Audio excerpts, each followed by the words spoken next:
दोस्तों, इतने सारे लीक्स, सोशल मीडिया के क्लिप्स और हजारों रिएक्शन देखने के बाद भी क्या रामायण के ट्रेलर में ऐसा कुछ बचा था जो हमें चौंका सके? तो मेरा जवाब है हाँ, बहुत कुछ है। तो चलिए बिना टाइम वेस्ट किए फटाफट डिटेल्स में बात कर लेते हैं। मैं हूं आपका होस्ट चिराग पटेल और आप देख रहे हैं रील बस चिराग चैनल। अगर आपने अभी तक चैनल को सब्सक्राइब नहीं किया है तो जरूर कर लेना।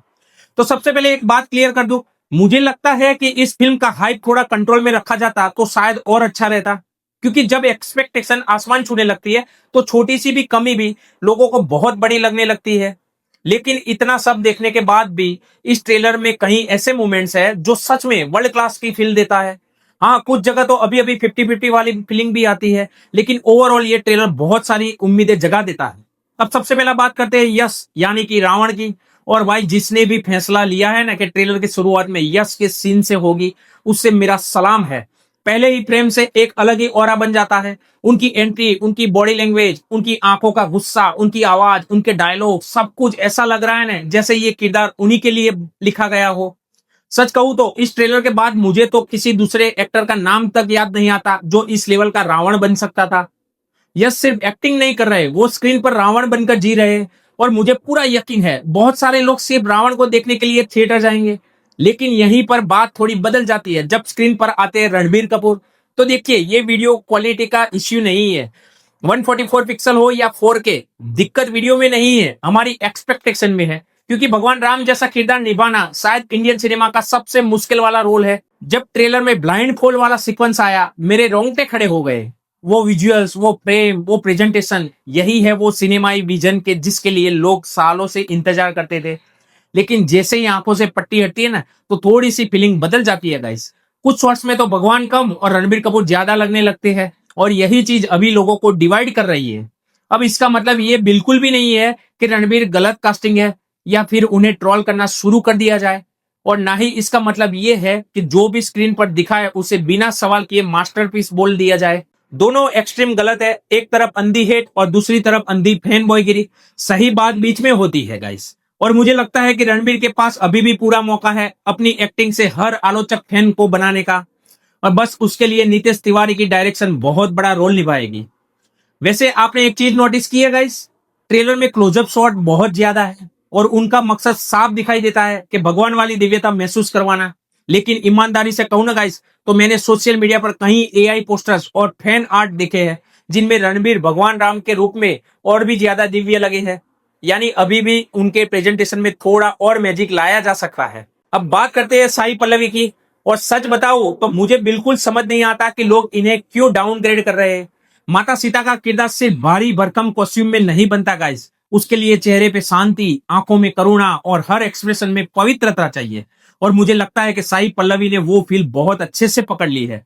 उनका कॉस्ट्यूम, उनका एक्सप्रेशन, उनकी सादगी, सब कुछ बहुत नेचुरल लगता है। उनके डायलॉग्स में भी ओवर ड्रामेटिक नहीं है, बल्कि बहुत रियल और इमोशनल महसूस होते हैं। और हाँ, रकुल प्रीत का सरप्राइज वाकई उम्मीद से बेहतर निकला है गाइस। अरुण गोविल जी को भी देखकर भी दिल खुश हो गया। कुछ किरदार तो ऐसे होते हैं कि जो स्क्रीन पर आते ही आपको कहानी के अंदर खींच लेते हैं। अब बात करते हैं गाइस वीएफएक्स और विजुअल्स की। अगर टीजर से तुलना करें तो बहुत बड़ा सुधार दिखता है, लेकिन अगर हॉलीवुड के बेस्ट स्टैंडर्ड से तुलना करें तो अभी भी थोड़ा काम बाकी है। कुछ मॉन्स्टर्स और क्रिएचर्स अभी भी पूरी तरह रियल नहीं लगते हैं। कुछ जगह टीवी सीरियल वाली फील आ सकती है, लेकिन ये भी याद रखिए रिलीज में अभी समय है और ऐसे शॉर्ट्स पर आखिर तक काम चलता रहता है। इसीलिए उम्मीद है फाइनल प्रिंट में ये और भी बेहतर होंगे। लेकिन एक चीज गाइस जिस पर कोई बहस नहीं हो सकती है वो है म्यूजिक। भाई, आखिर कुछ सेकंड्स सिर्फ बैकग्राउंड स्कोर सुनकर ही रोंगटे खड़े हो जाते हैं। शोर भी महसूस होता है और सन्नाटा भी। यही तो बड़े म्यूजिक की पहचान होती है। अगर सच में म्यूजिक राइट्स इतनी बड़ी कीमत में बिके हैं ना, तो ट्रेलर सुनने के बाद तो मुझे वो रकम बिल्कुल भी ज्यादा नहीं लगती है गाइस। अब सबसे बड़ी बात, नितेश तिवारी ने सिर्फ रामायण की कहानी नहीं दिखाई, उन्होंने एक पूरी दुनिया बनाने की कोशिश की है।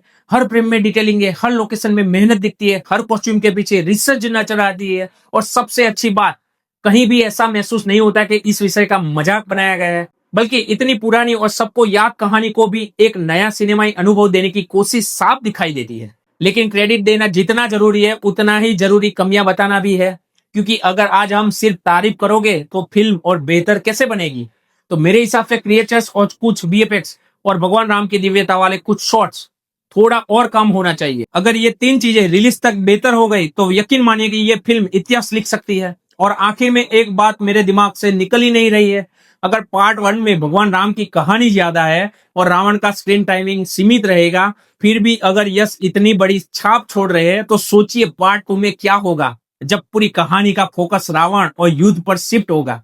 ये मुकाबला सिर्फ राम और रावण का नहीं होगा गाइस, ये मुकाबला होगा रणबीर कपूर और यश के बीच। और सच कहूं तो उस दिन थिएटर में क्या माहौल बनेगा, ये सोचकर तो एक्साइटमेंट डबल हो जाती है। तो मेरी तरफ से ये ट्रेलर बहुत स्ट्रांग है, बहुत प्रॉमिसिंग है, लेकिन अभी भी थोड़ा अधूरा लगा। अगर बची हुई कमियों को पर रिलीज तक काम हो गया तो ये इंडियन सिनेमा का एक नया चैप्टर शुरू हो सकता है। अब आपकी बारी, कमेंट करके जरूर बताना टीजर के मुकाबले ट्रेलर में आपको सबसे बड़ा सुधार क्या लगा, और ऐसी कौन सी एक कमी है जिसे रिलीज से पहले ठीक होना चाहिए। दिल खोलकर अपनी राय बताना, और वीडियो पसंद आया तो लाइक और शेयर कर देना। और ऐसे बिना घुमाए हुए ट्रेलर रिव्यू और फिल्मी धमाकों के लिए रील बस चिराग चैनल को सब्सक्राइब करना मत भूलना। मिलते हैं नेक्स्ट वीडियो में। जय श्री राम।